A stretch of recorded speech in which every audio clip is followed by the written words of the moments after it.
Muchísimas gracias, queridos hermanos, por la invitación. Para mí es un placer venir a hablar ante ustedes un tema que es muy caro a mis sentimientos, que es precisamente sobre la masonería moderna, sus orígenes filosóficos, su desempeño actual y su proyección en la sociedad. ¿Cuál ha sido la importancia de la masonería moderna a partir del siglo XVIII? ¿Cuál ha sido, qué ha transformado en la sociedad? ¿Cuál es su participación actual y su proyección para el futuro? Todos sabemos de que nuestros rituales definen a la masonería como una institución iniciática, filantrópica, filosófica, educativa y progresista. Yo le agregaría otra cosa más.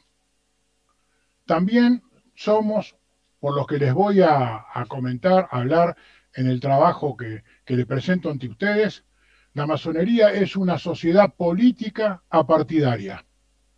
A veces no hay que tenerle temor a la palabra política porque la política está incorporada al género humano. Aristóteles decíamos que somos un animal político, un son politicón. Y nosotros hacemos política permanentemente. Cuando conquistamos una mujer, ¿qué es el arte de la política?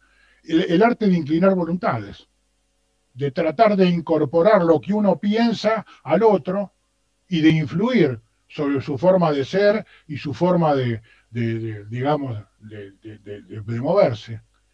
Y la realidad es que si nosotros analizamos, yo me voy a referir a la masonería escocista, todo lo que hemos estudiado en los distintos grados, vamos a ver que la masonería es una unidad sistemática de conceptos que define un modelo de sociedad y un modelo de hombre. Bajo ese punto de vista, es indudable que esta es una institución política apartidaria, porque incorpora dentro de su seno un amplio espectro, con algunos límites de los totalitarismos, y pero tiene una característica: no actúa institucionalmente sino a través de sus hombres, lo forma para que transforme la sociedad. Eso es lo que ha ocurrido desde el siglo XVIII en adelante. El siglo XVIII es muy importante porque es la lucha que encabeza la masonería como una primera institución civil a nivel mundial para el cambio de una sociedad teocéntrica transforma en una sociedad egocéntrica, que es uno de los temas que voy a desarrollar ahora, que me estoy adelantando. El origen de la masonería, como hemos dicho anteriormente, se pierde en la oscuridad de los tiempos. Originalmente fue operativa y se dedicaba a la construcción de las grandes catedrales medievales.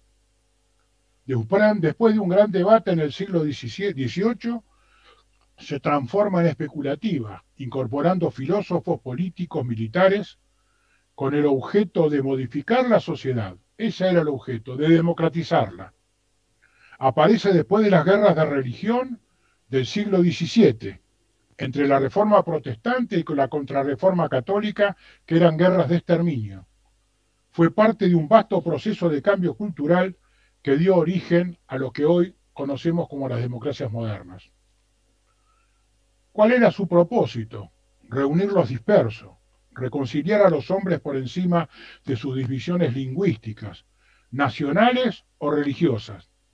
La humanidad podría progresar al reorganizarse sobre bases más racionales y más tolerantes.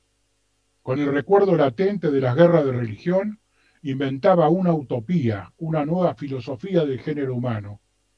Crea el laicismo para asegurar la coexistencia y la igualdad entre los hombres de distintas creencias religiosas y políticas, para reunir y reconciliar con un criterio universal y ecuménico a todos los hombres, ubicando a la religión en el ámbito de lo privado, patrocinando la separación de la Iglesia y del Estado y neutralidad política y religiosa en el ámbito público. Es importante tener en cuenta en qué ámbito aparece la masonería en el siglo XVII.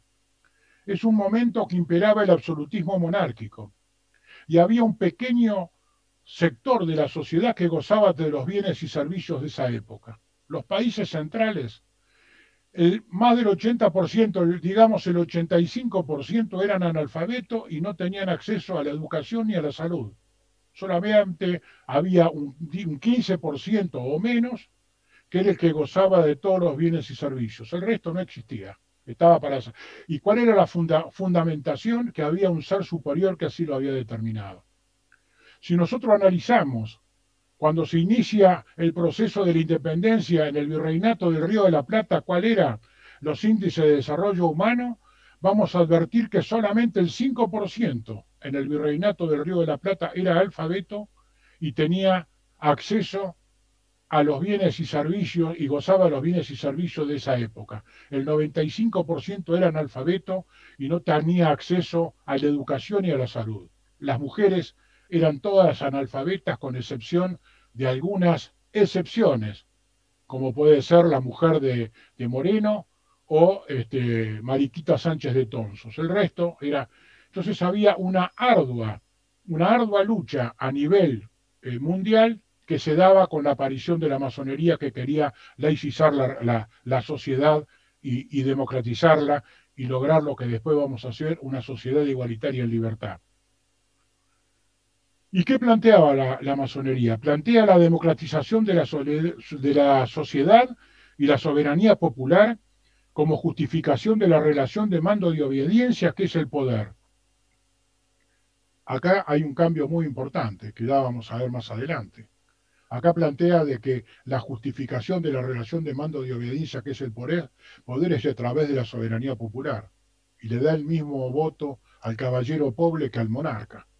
Le da derechos a un sector de la sociedad que no lo tenía, que era considerado un semoviente, que es el siervo de la gleba. Rechaza el concepto divino del poder y el fatalismo dogmático de la ubicación del hombre en la sociedad. Hasta ese momento había un fatalismo dogmático donde uno no podía progresar y donde no había posibilidad de movilidad social. La masonería fue la primera sociedad civil internacional que se oponía a una sociedad feudal y rígida, planteando su democratización. Era una escuela de la igualdad, un espacio para la libertad de conciencia y un asilo para el humanismo. La masonería se expandió en el mundo, aportó sus mejores hombres, tanto en el campo político como en el militar, para la construcción de una nueva sociedad democrática, laica, humanista, cosmopolita y moderna. En definitiva, crear una sociedad igualitaria en libertad. La masonería ha tratado desde la oscuridad de los tiempos imponer sus ideas en la sociedad, pero no lo ha hecho en forma orgánica, sino a través de sus hombres. Que esta es una de las características. La masonería está por encima de los sectarismos políticos y trata justamente, pasa por ellos, sobre ellos, cree en las verdades relativas, no en las absolutas, considera que todos tienen una parte de verdad, depende con el cristal con que se mire y donde uno ponga el acento en su pensamiento.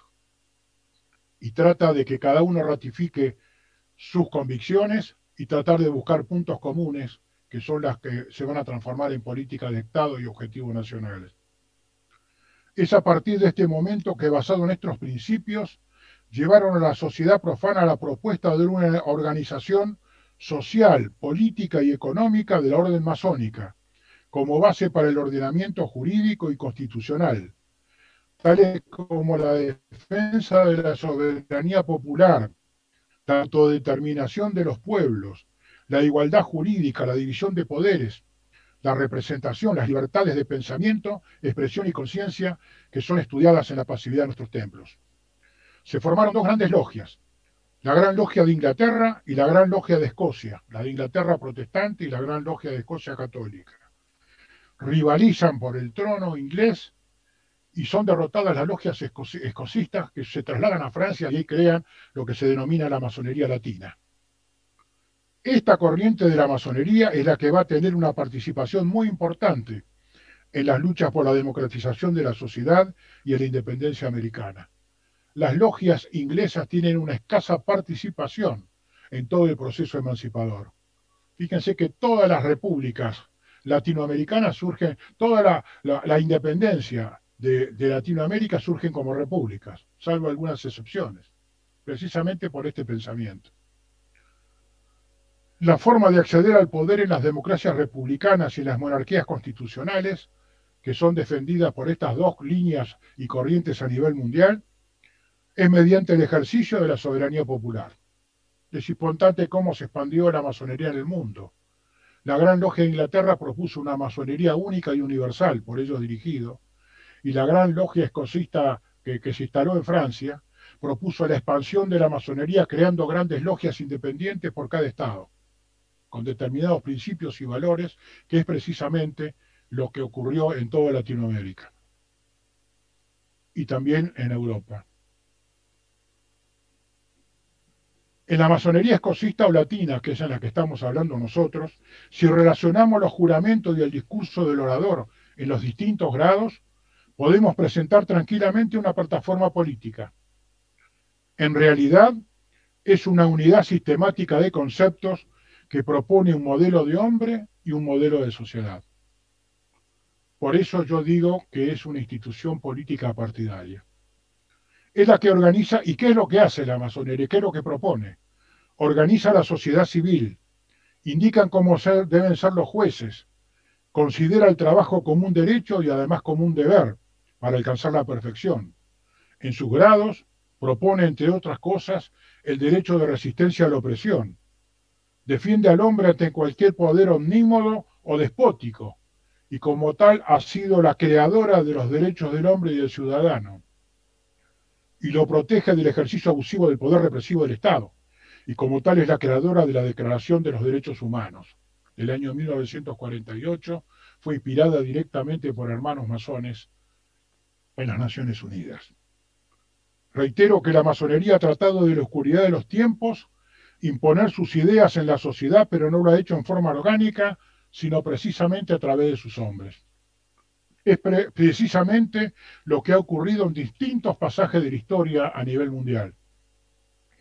En primer lugar, las luchas por la democratización de la sociedad, en contra del absolutismo monárquico y lo que es fundamental, la lucha en contra de los privilegios corporativos enquistados en la sociedad. Por eso la masonería fue demonizada, porque directamente clavó el bisturí hasta el hueso y justamente trató de luchar contra esos privilegios enquistados que no dejaban desarrollar la sociedad. Participó activamente en la independencia americana y en la institucionalización de las monarquías constitucionales y las repúblicas democráticas. ¿Cuáles son las propuestas y las ideas políticas y sociales de la masonería escocista? Concretamente son las que detallo a continuación. Defensa del sistema republicano. La masonería defiende el gobierno republicano con sus tres poderes y sus controles recíprocos. La forma de justificar el acceso al poder es a través del sistema democrático y como tal defiende el principio de la igualdad y soberanía popular. Proclama que es igual, lo que yo le había hablado anteriormente, el voto del caballero pobre que el del monarca, propiciando el principio revolucionario de un ciudadano, un voto. Y acá me quiero detener. Cuando se inicia la lucha por la democratización de la sociedad y el cambio de la sociedad en una concepción egocéntrica, automáticamente aparece la grieta, que tanto se habla en estos tiempos. ¿Y cuál es la grieta? La grieta es entre los que creen en la sabiduría del gobernante como conductor político. Consideran el poder absoluto, que eran los absolutistas, la sabiduría del gobernante, el que creaba la ley, no se sometía a la ley, y él era el que dictaba justicia. Había un poder absoluto, que todavía hay una corriente de pensamiento que todavía subsiste hasta nuestros días.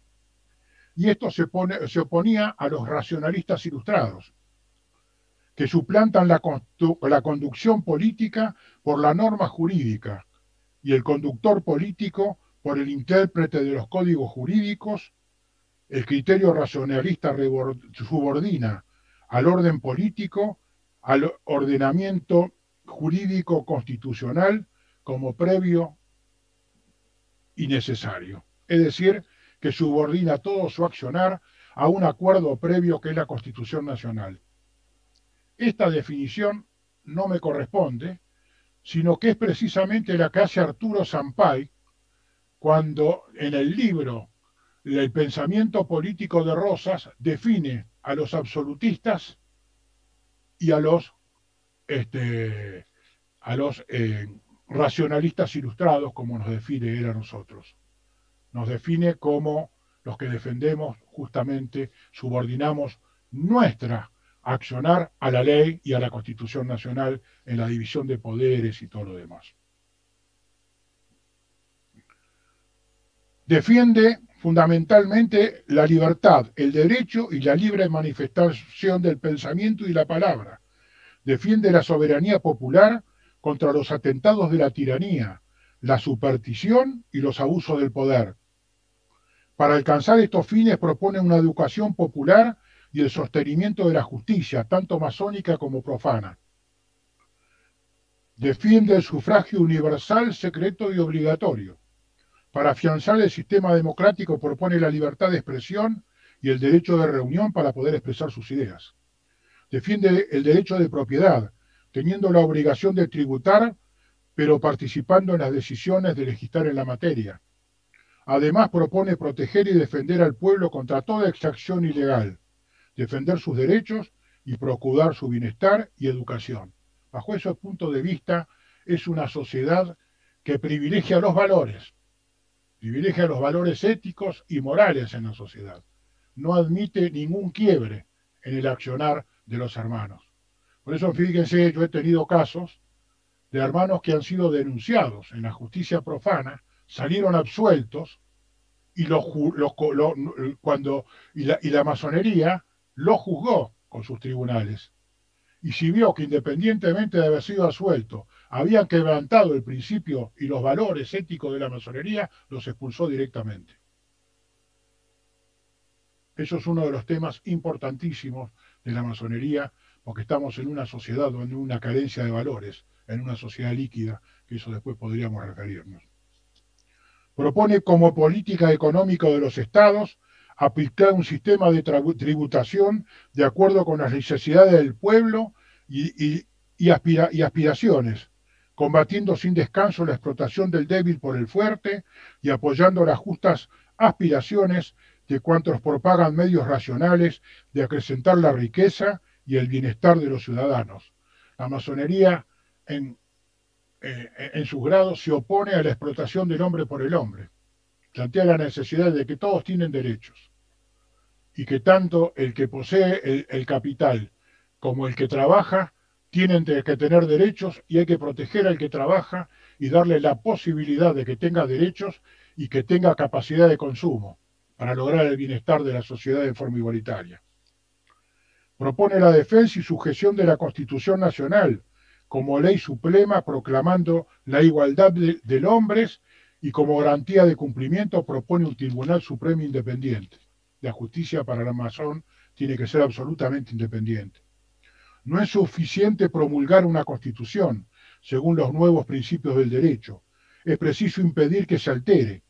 Para cumplir esos fines, propone la creación de un Tribunal Supremo independiente para que controle el cumplimiento de las leyes, como así también la constitucionalidad de lo legislado por el Congreso.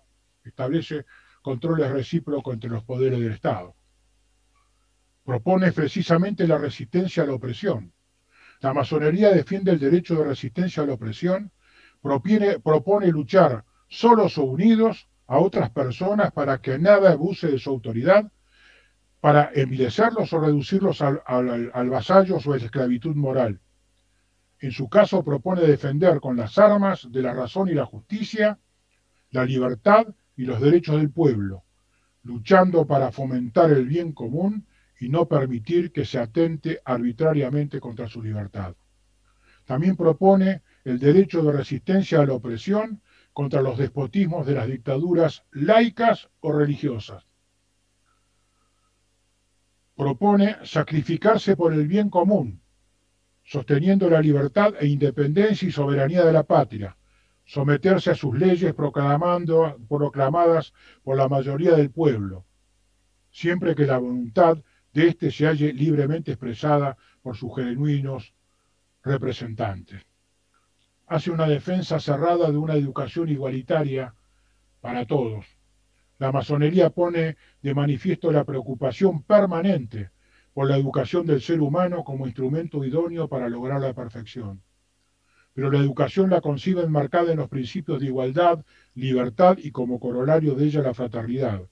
Es por ello que con un criterio universalista pregona la educación igualitaria, pública, gratuita y laica.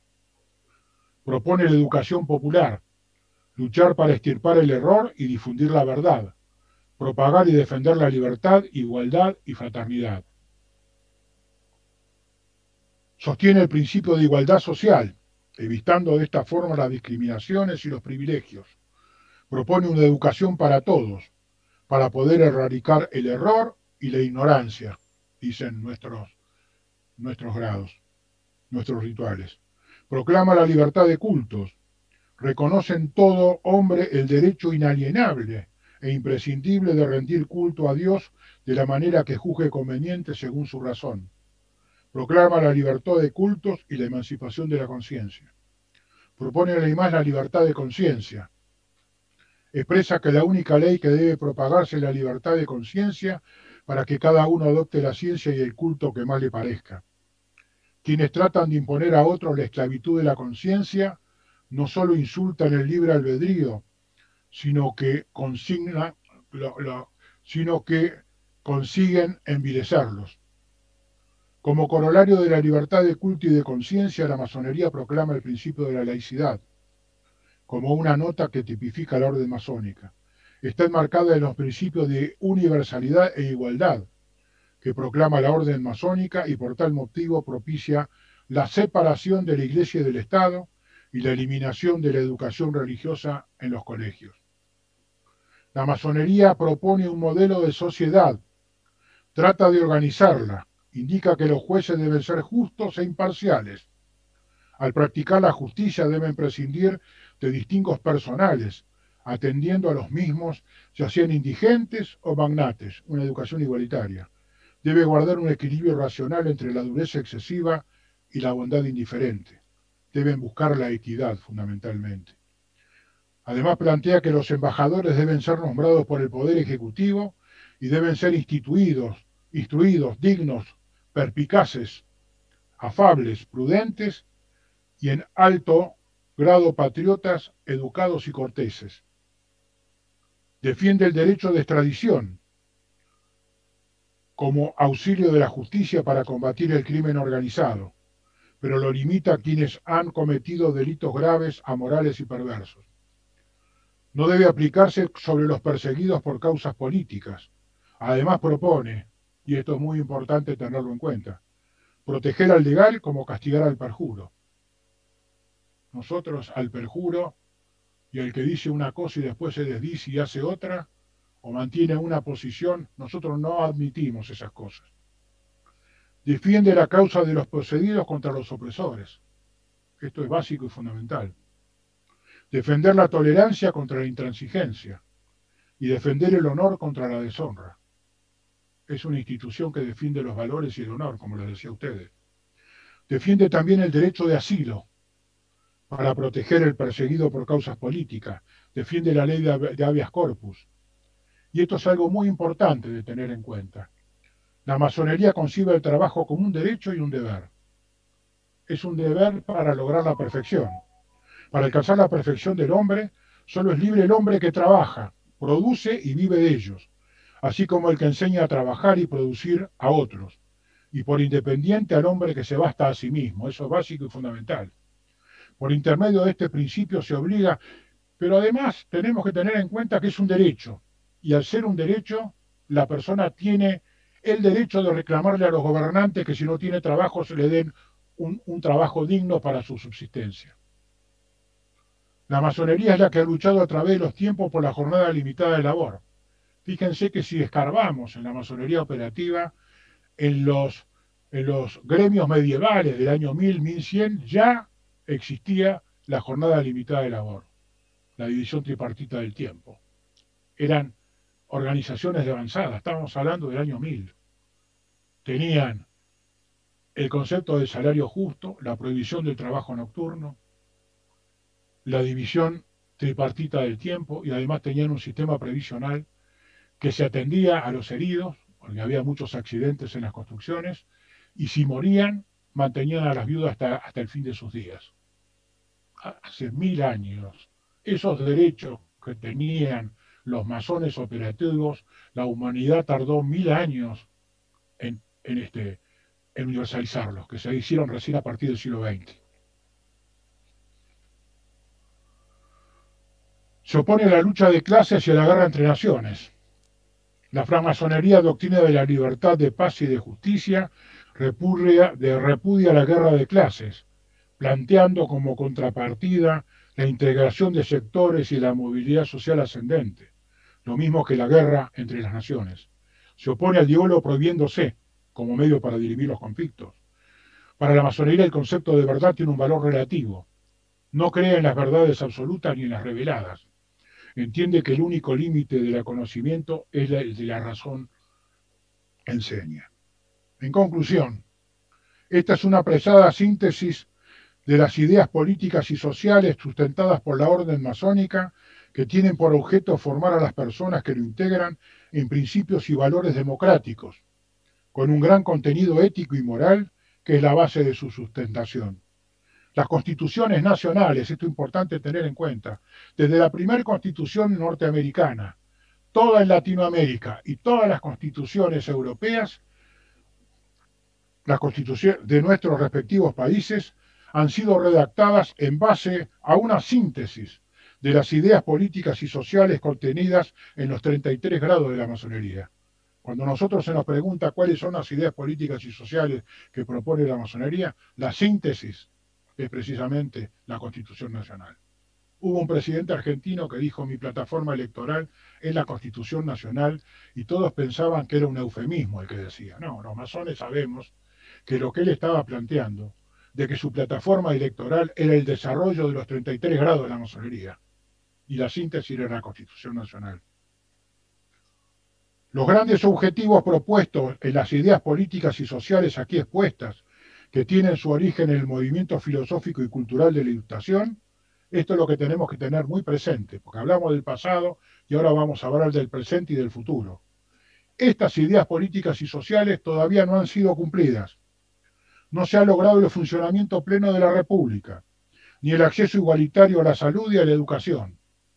Por tal motivo, las ideas propuestas por la masonería son revolucionarias y de vanguardia. Eso es lo que tenemos que tener presente, porque en su implementación atacan directamente el statu quo y los privilegios enquistados en la sociedad, en la búsqueda incesante de su democratización, de la integración social y de la movilidad social ascendente. Entiendo que es el momento, queridos hermanos, de proyectarse a la sociedad con nuestras ideas. La masonería latinoamericana, respetando la autonomía de las grandes logias y la realidad social y política de cada país, debe acordar ideas de acción para influir en la sociedad en la que se encuentran, y para ello es importante implementar los principios y postulados que le dieron origen. Es importante que expresen su opinión sobre temas candentes de la sociedad, tales como la lucha contra el narcotráfico, la inseguridad, la discriminación, el cambio climático, la construcción de la república, la emancipación de la mujer, el respeto de los derechos humanos, la educación, la salud, la erradicación de la pobreza, entre otros temas.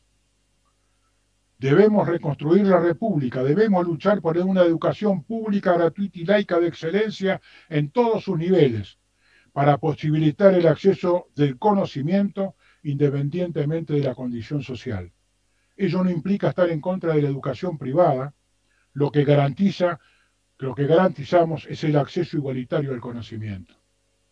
Este sistema educativo que se implementó en la Argentina, que emergió de la masonería y que se transformó en una política de Estado, provocó una notable movilidad social ascendente durante el siglo XX.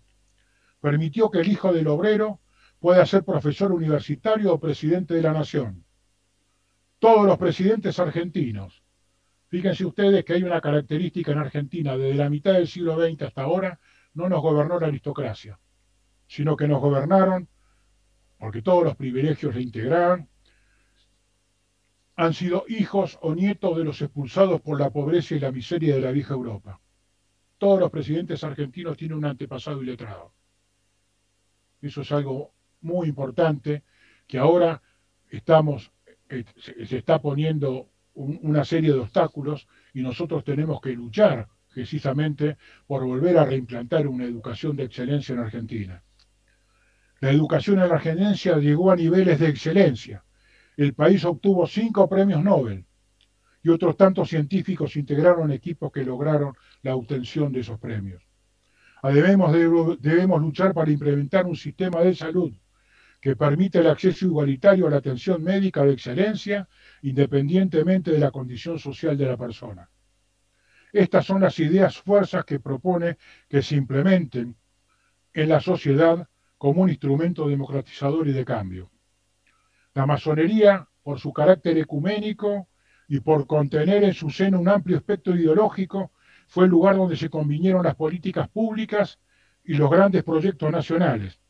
Fue política de la orden incorporar en la misma logia referentes políticos antagónicos, para que en forma pacífica puedan acordar proyectos comunes.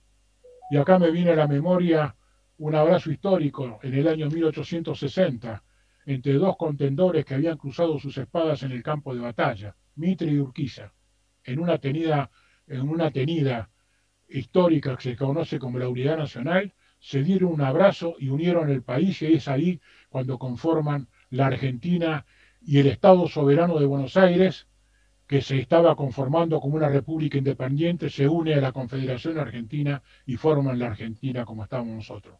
Y lo que es interesante, Mitre y Urquiza se afilian a Confraternidad Argentina número 2, y a partir de ese momento Confraternidad Argentina número 2, que jamás abatió columnas y del año 1856 sigue trabajando, se la conoce como la Logia de la Unidad Nacional.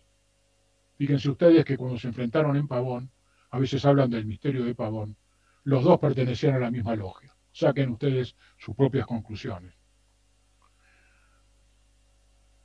Fue política de la orden incorporar en la misma logia referentes políticos antagónicos para que en forma pacífica puedan aportar proyectos comunes. En la actualidad, la gran aventura que proponemos nuevamente es la de lograr consensos en el disenso, sin que ello implique claudicar en sus principios, y una vez logrado, generar políticas comunes que se transformen en política de Estado y en grandes proyectos nacionales, que es precisamente lo que está faltando, que haga despegar definitivamente a nuestro país. Queridos hermanos, es un gran desafío de la sociedad que viene, porque estamos en el medio de un cambio de paradigma de producción, que es la incorporación de la tecnología, donde van a desaparecer un montón de trabajos que tenemos ahora y van a aparecer otros nuevos. No sabemos, la gran diferencia, estamos en un proceso de cambio similar al del siglo XVIII, pero tenemos una gran desventaja. En el siglo XVIII había un movimiento filosófico y cultural que planteaba cuál era la sociedad que iba a venir, que es la que implementó la masonería en la democratización de la sociedad. Ahora no sabemos cuál es la sociedad del futuro. Y esa es una gran misión que tiene la masonería, porque estamos en la posmodernidad, en una sociedad líquida donde no hay valores. No se piensa en el futuro, se piensa en el ya y ahora, y es donde aparece el movimiento mágico. La única institución, a mi criterio, que va a subsistir, que viene de la modernidad, con principios, con valores, que tiene pasado, que tiene presente y tiene la posibilidad de proyectarse al futuro, es la masonería. Por eso, queridos hermanos, les digo, manos a la obra y de nosotros depende. Muchísimas gracias, queridos hermanos, por la atención dispensada. Si quieren hacer preguntas, estoy a su disposición. ¿Cómo hacer para despertar a aquellos hermanos, para no plantear una revolución y sangrienta, sino cómo hacer para empezar a tener ese protagonismo en la sociedad cuando muchos en algún momento tuvieron que esconderse porque fueron perseguidos, pero hoy ya no, y aparte yo creo que ya está, somos los que somos, no debemos escondernos. ¿Cómo hacer para luchar contra nosotros mismos, no con los enemigos de afuera, con nuestros propios hermanos que compartimos los talleres, que o se mezclan la política partidaria, cosa que no tenemos que hacer, eso lo podemos charlar en un café, o muchas veces con las grandes instituciones que nos regulan por fuera de nuestros talleres. Entonces, ¿cuál sería la forma de empezar a despertar y tratar de mejorar o ayornar aquel trabajo que hicieron nuestros antepasados? El tema es muy interesante. La masonería era la única institución que agrupaba a gente que más o menos pensaba lo mismo. Durante el siglo XIX se dedicó a la construcción de los estados, pero no tan solo acá en Argentina, en toda Latinoamérica. ¿Y cuándo fue fuerte? Cuando no existían los partidos políticos. Después, en Argentina, después de la revolución del 90, en el 93, de la masonería ejercieron partidos políticos que defendieron sus valores. Y la función que cumplía originalmente la masonería la empezaron a copiar los partidos políticos. Eso ocurrió en la mayoría de los países latinoamericanos.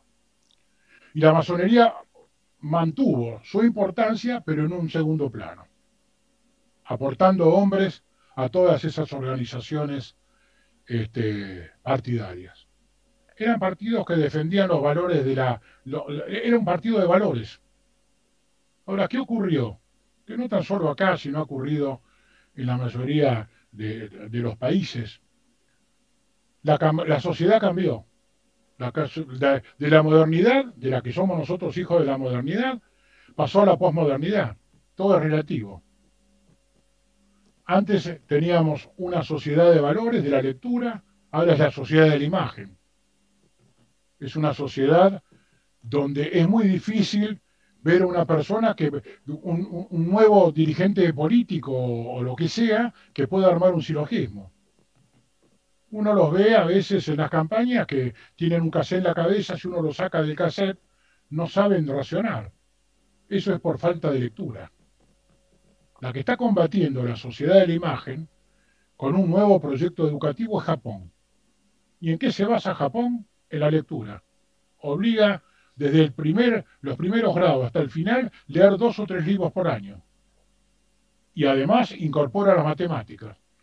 No porque quiera de que la persona siga una ciencia dura o lo que sea, porque la matemática ayuda a razonar.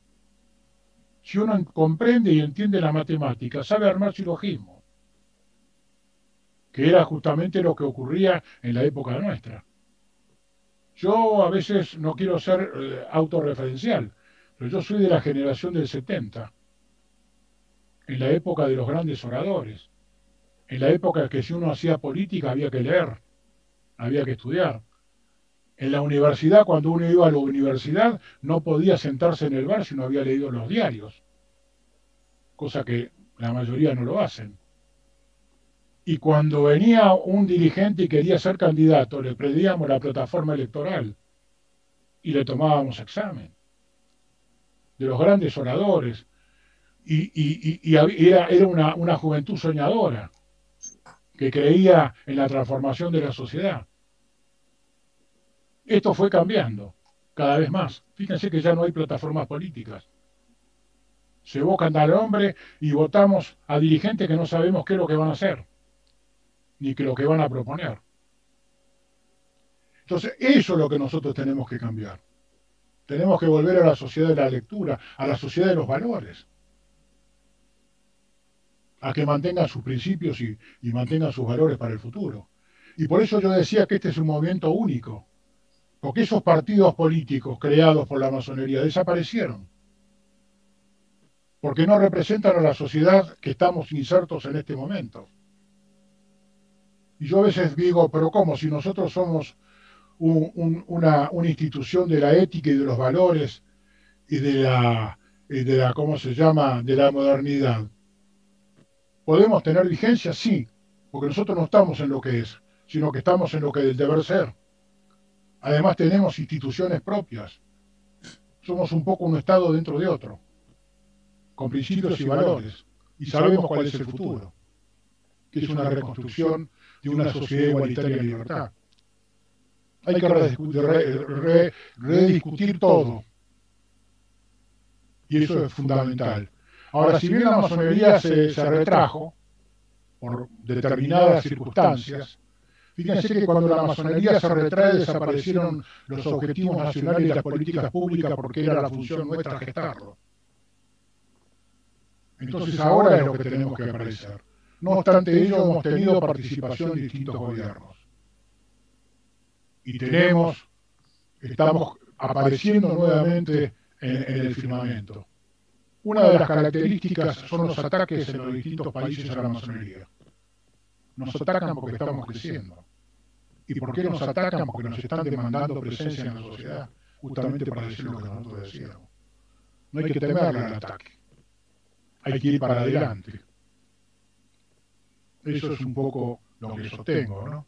Y tenemos que armar ámbitos de debate interno en la masonería para después ir a la sociedad. Lo primero que tenemos que crear son políticas de Estado dentro de la masonería para llevarla. Tenemos que tomar el ejemplo de nuestros antepasados. En la masonería se gestó la política de Estado de la educación, en todos sus niveles. Se gestó también un principio de salud, creando los hospitales públicos que fueron creados por los masones y además las mutuales, que fueron creadas por los masones que venían con la inmigración. Y eso da origen a los hospitales de colectividades, el hospital italiano, por ejemplo. El hospital italiano es una creación de la masonería. Uno va a la puerta y se encuentra que está, que lo está saludando, ¿cómo se llama este líder? Mazzini.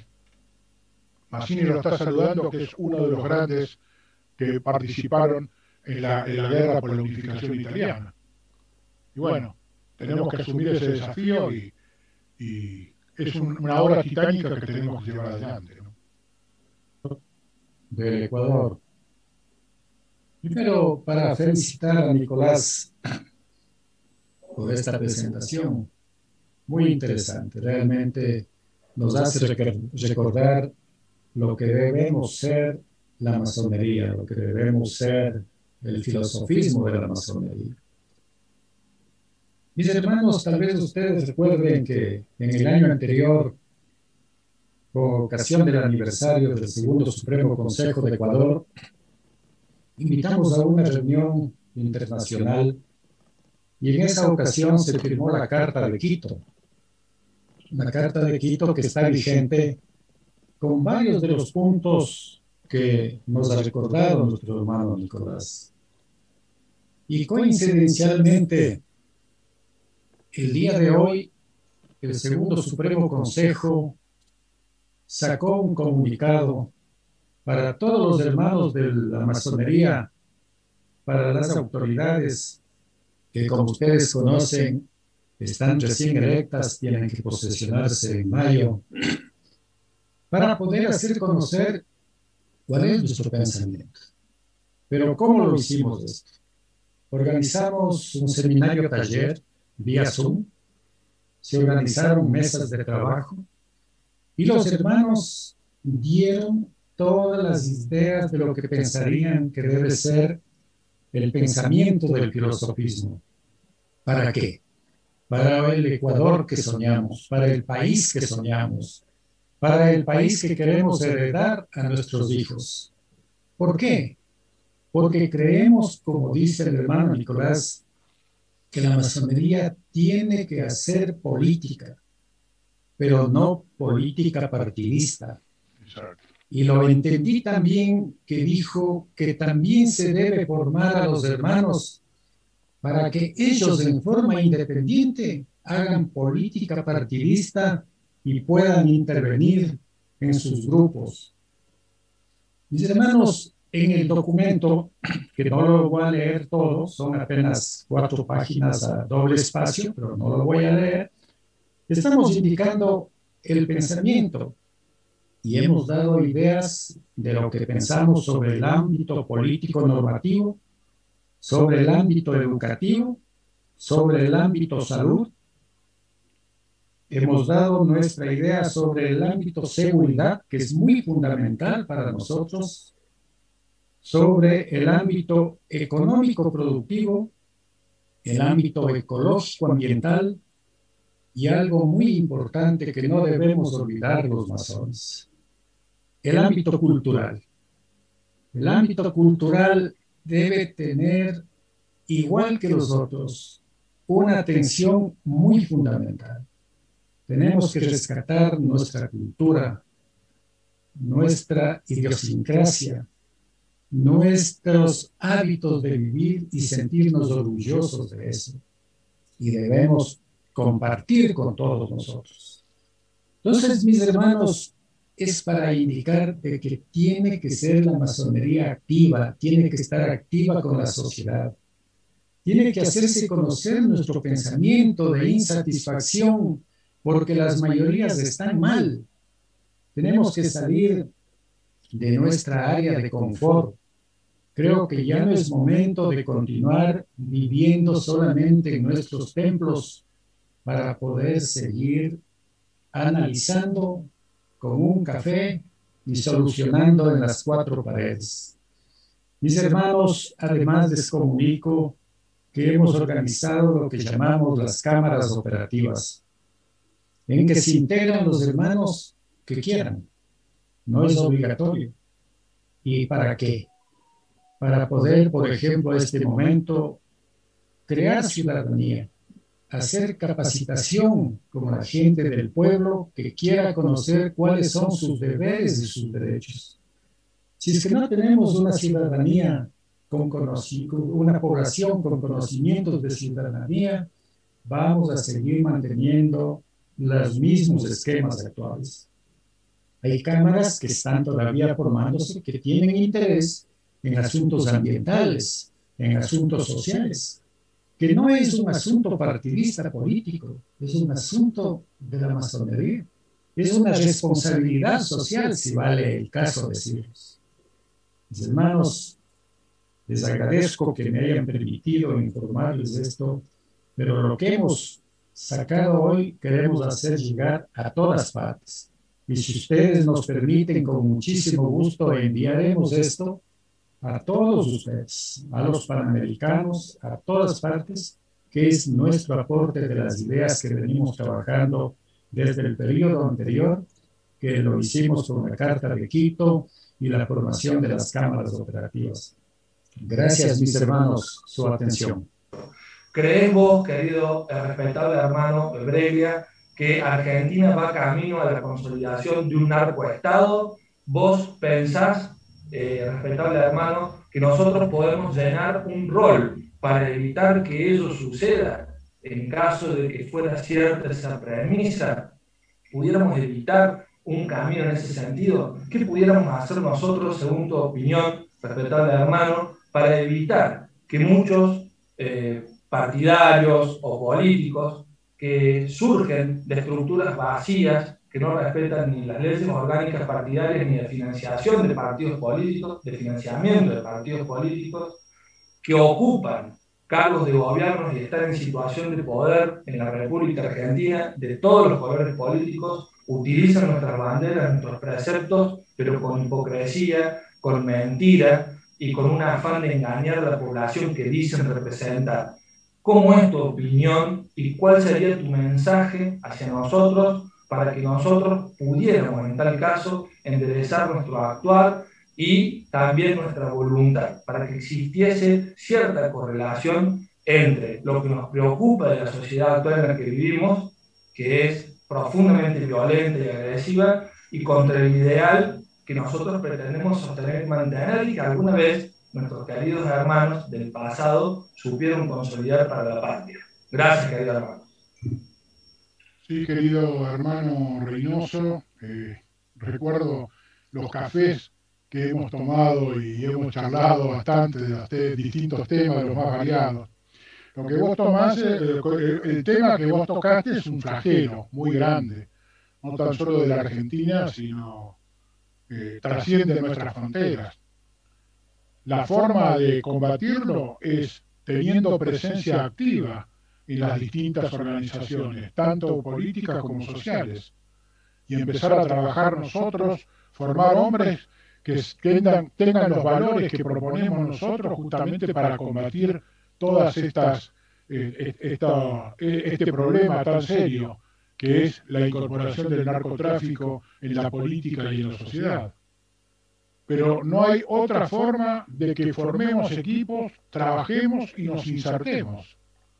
Nosotros hemos tenido distintos vaivenes, a veces por los avatares de la sociedad.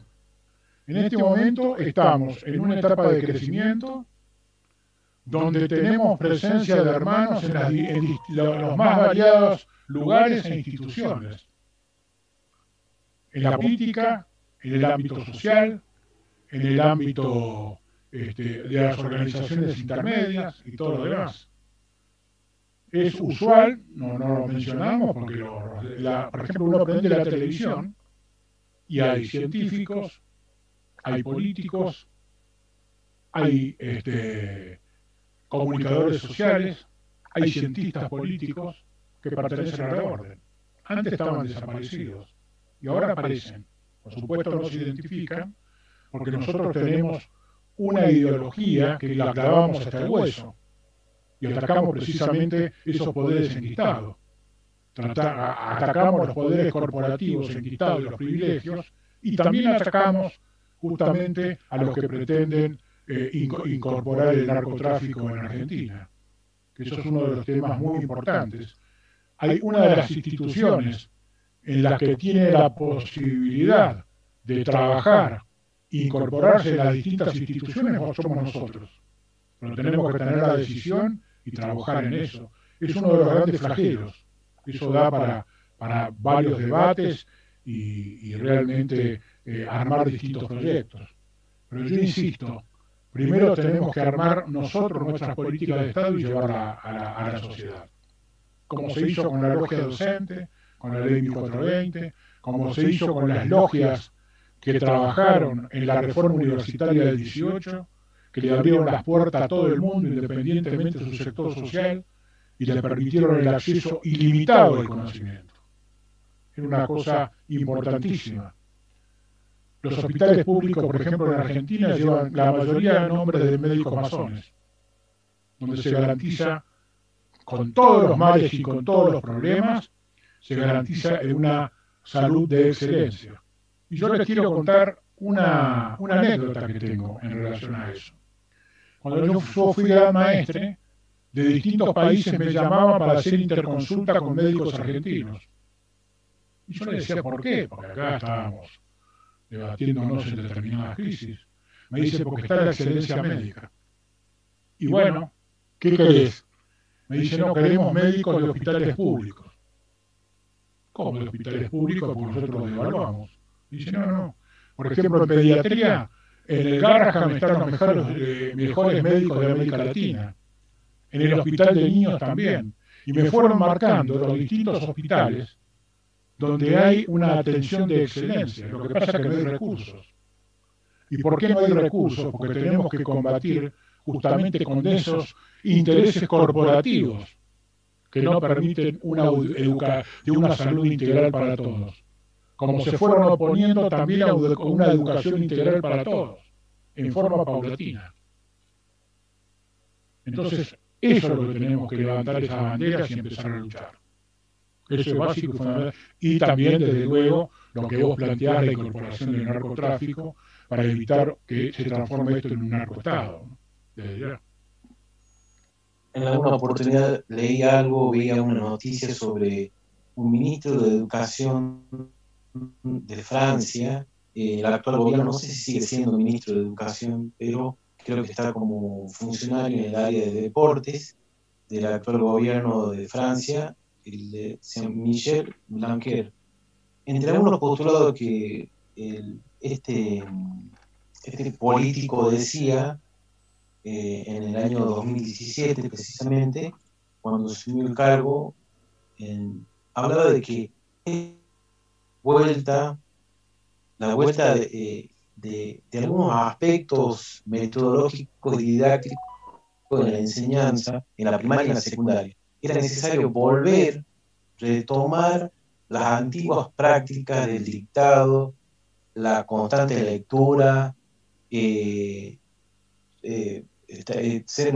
poner hincapié en las en los ejercicios matemáticos de la suma, la resta, la división, era necesario volver hasta cierto punto a la utilización del latín, del griego, volver a las viejas metodologías humanísticas,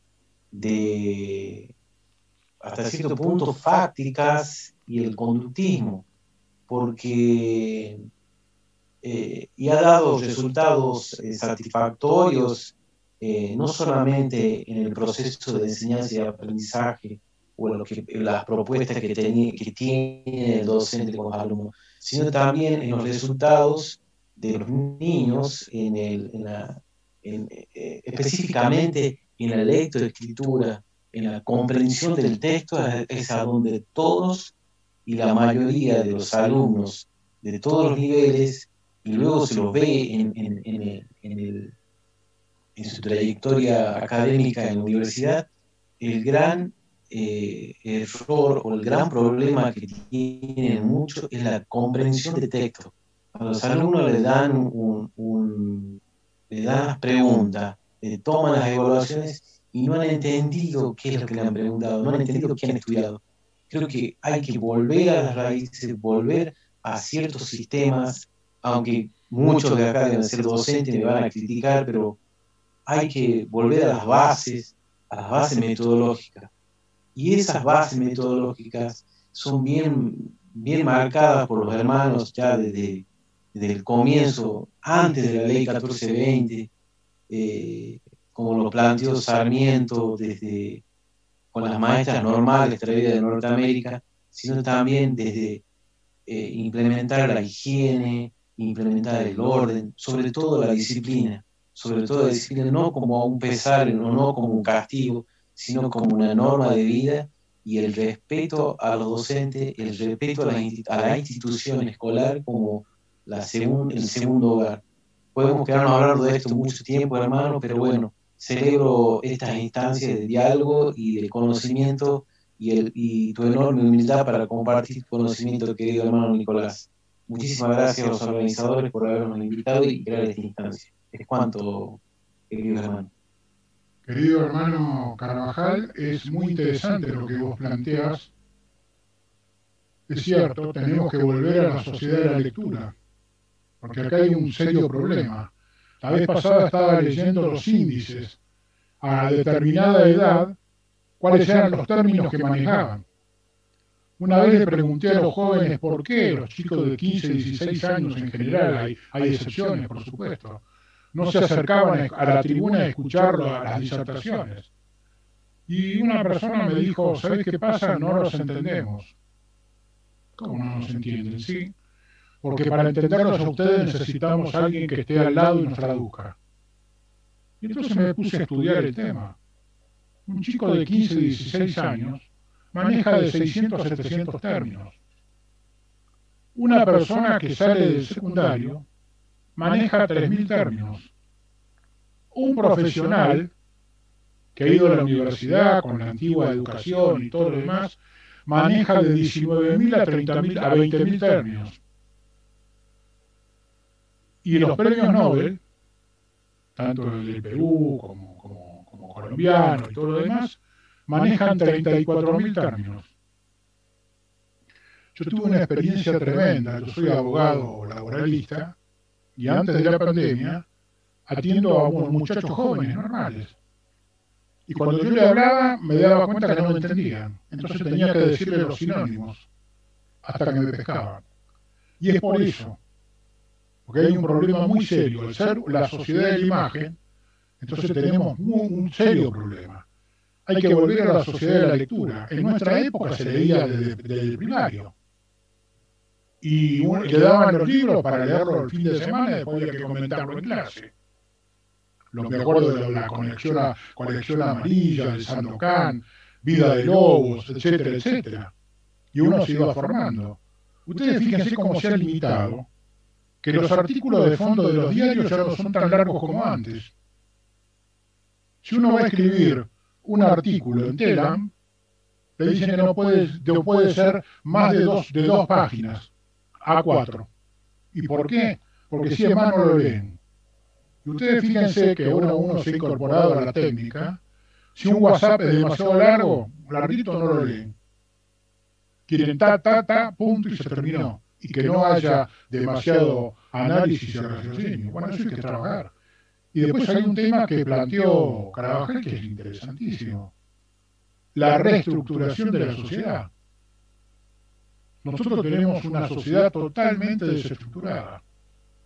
El docente no es docente, el padre no es padre, no hay límites, ha habido 2 generaciones que se han criado sin límites, totalmente con las nuevas teorías psicopedagógicas que fracasaron rotundamente. Ustedes fíjense que el nieto, el maestro le quiere poner un límite y va el padre y lo trompea, y no pasa nada. Entonces, hay que establecer nuevamente una estructura en la sociedad. El padre tiene que volver a ser el amigo, pero tiene que volver a ser padre. El docente hay que respetarlo. Y hay que hacerlo ahora. Porque si nosotros no lo hacemos, la sociedad puede evolucionar hacia un autoritarismo no deseado. Porque la sociedad se va a cansar y va a decir, basta, punto, y se terminó. Queremos una sociedad muchísimo más organizada. Entonces lo tenemos que hacer nosotros para evitar justamente salidas dictatoriales. Es un tema que queda pendiente. Muy interesante el aporte del querido hermano Carabajal. Quiero agradecer al hermano Nicolás Beglia que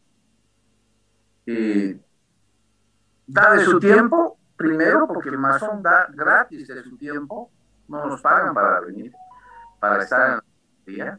Los trabajos no son rentados, uno hace un esfuerzo y hay que respetar esos trabajos y apreciarlos, que es lo que quiero hoy día hacer. Estando en esta época tan difícil de desafío tecnológico biológico, que es la perspectiva que tenemos en esta transición compleja y portadora además de múltiples oportunidades para definir estrategias, como bien lo dijo el hermano Nicolás, y aprovechar oportunidades que posibiliten nuestra reformación. No digo reformulación, reformación. Él habló de la sociedad de la lectura, que me gustó mucho eso, porque ya no leemos. Y el hermano Nicolás está en un proceso de creación, pienso así, porque así lo he captado, de una conciencia pública, masónica y profana, relativa al control de lo que tenemos que hacer ahora nosotros, de forma rápida, de forma expresa, agregando valores estructurales, todo lo que se quiera. Pero tenemos que ir a nuestras bases masónicas. Y nuestras bases masónicas son el esfuerzo en síntesis de lo que se presenta en la sociedad. Dicen nuestros rituales que la masonería investiga, enseña y educa sin móviles religiosos ni políticos. Solamente se inspira en altos ideales. De esta manera, nuestra institución, también dicen los rituales, se adapta a las evoluciones y revoluciones de la civilización en cada tiempo y en cada país.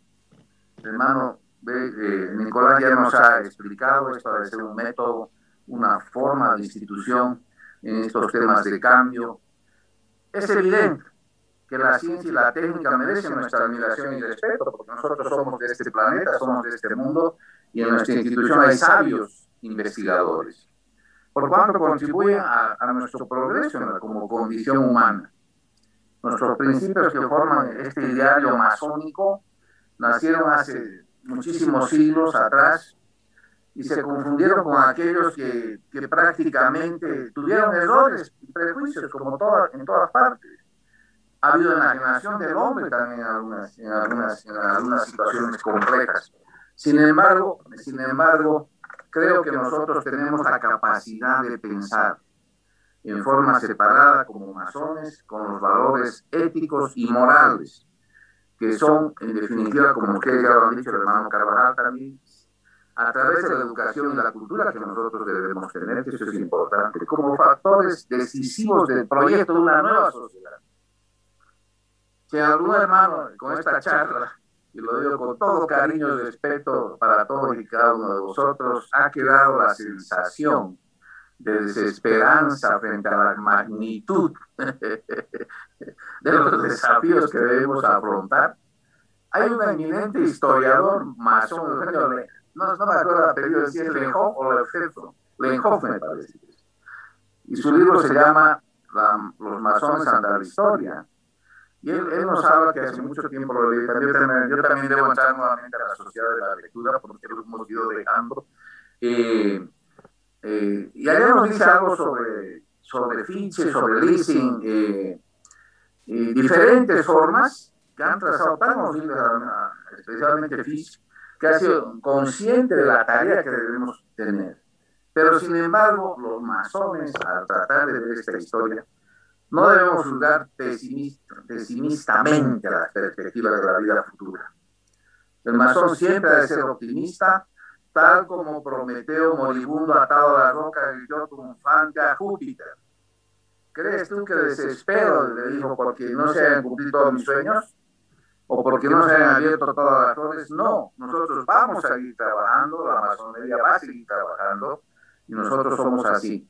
Y este sistema que estamos ahora escuchando, que no lo podemos haber escuchado antes, así tan lindo, tan amplio y tan directo, lo estamos aprovechando.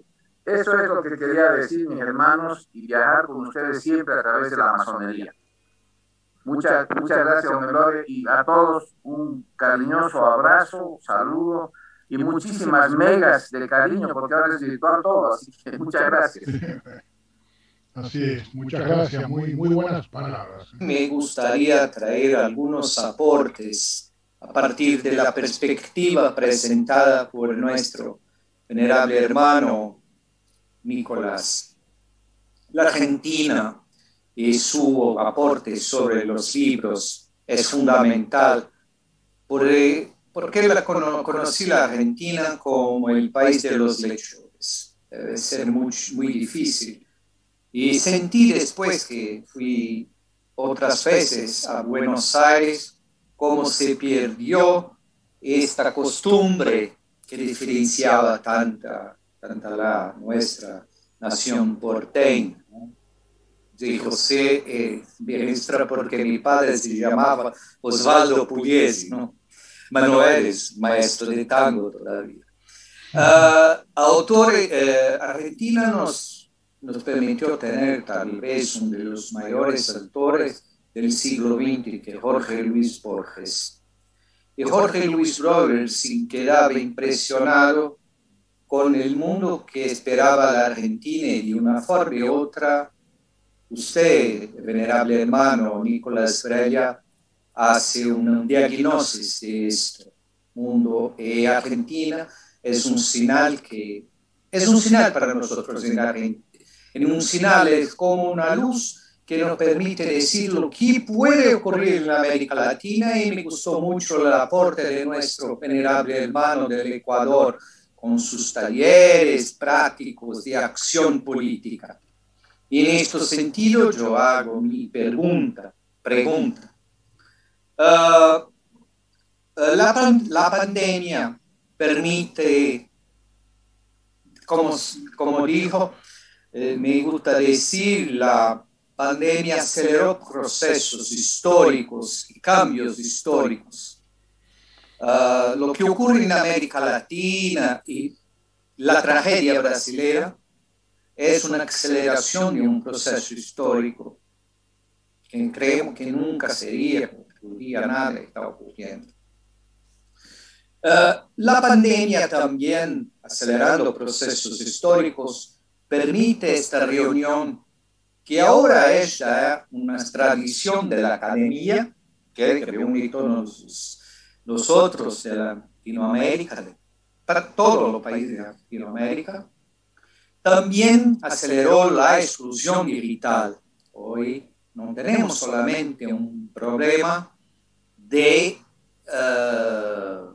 no leer, pero de no tener acceso a la información si no tiene la internet, o si tiene en relación a determinadas personas como nosotros estamos en un avance brutal, y muchas personas que no tienen siquiera acceso a la internet para estudiar el mínimo, porque las escuelas están cerradas y deben quedar así por cuestiones sanitarias que todos nosotros todos conocemos.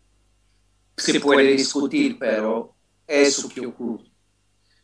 El Banco Mundial constató que descubrió que esto ha empeorado la educación de los jóvenes en la América Latina en 25%. 20% de los jóvenes están fuera de la educación, perdieron sus capacidades mismo de leer, de hacer, de la matemática, etc.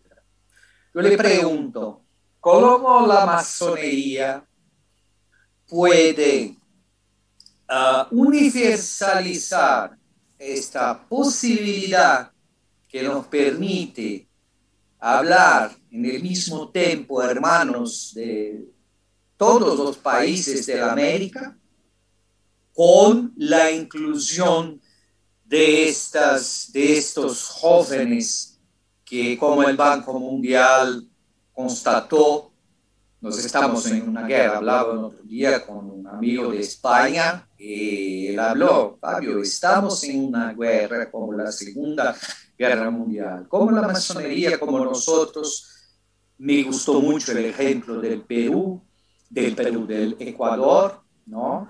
De inclusión, podremos nos articular para diseminar esta cultura digital, la educación a distancia, que puede traer muchos beneficios, incluso recuperar la capacidad de leer en Argentina y diseminar esta capacidad en todos los países de la América. Muchas gracias por esta participación. Buenas noches. Sí, querido hermano, muy interesante tu aporte.